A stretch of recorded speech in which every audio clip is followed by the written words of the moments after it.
The millionaire's son lay motionless on the marble floor, eyes closed, his body cold with shock. The black maid knelt beside him, hands trembling, holding something small, dark, and still moving. The butler stood frozen. Footsteps thundered. Caleb Thompson, whose money bent the world, burst in, face ashen. "What happened to my son?" he demanded. Grace's lips quivered. "I didn't hurt him, sir. I was only trying to help." Caleb's anger flared. "You touched my son without my permission." She opened her palm. Inside lay something strange and wet that glistened in the light. Everyone recoiled. Then from the boy a soft sound. "Dad." Ethan, who had never spoken a word in 10 years, had been born deaf. The mansion, where silence had its own weight, fell utterly still. Caleb's composure crumpled. For a beat he could do nothing but stare. Grace had come to the Thompson household after her mother's illness left her desperate. She worked quietly, keeping a promise made long ago when her little brother Daniel died unheard. When she first saw Ethan, careful, lonely, arranging toy cars in a line, something in her recognized that same ache. She began leaving small gifts on the stairs, learning simple signs, teaching him that someone saw him. One afternoon, she noticed Ethan scratching his ear and wincing. The dark, glistening thing, barely visible, troubled her. He shook his head when she suggested a doctor.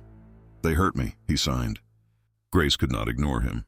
That night, after hours of watching him suffer, she took the small silver pin she used to mend her uniform and, trembling, reached into his ear. She hooked something soft and pulled. A tiny black object fell into her palm and moved. Ethan gasped. A sound came from him, weak, raw, real. "You," he whispered, then louder and clearer. "Dad!" Grace dropped the pin. She cried. Caleb's first reaction was fury. How dare a maid touch his child? Guards seized her and Ethan screamed as she was dragged away. In the chaos, a truth surfaced. Tests later showed a foreign biological substance in Ethan's ear, and buried in medical reports was a darker discovery, diagnoses maintained to secure funding, not cures. At the hospital, the doctors admitted they had missed it. Caleb read the files and realized he had been betrayed by the very system he trusted. Standing before reporters, he revealed what had happened and pledged to change it.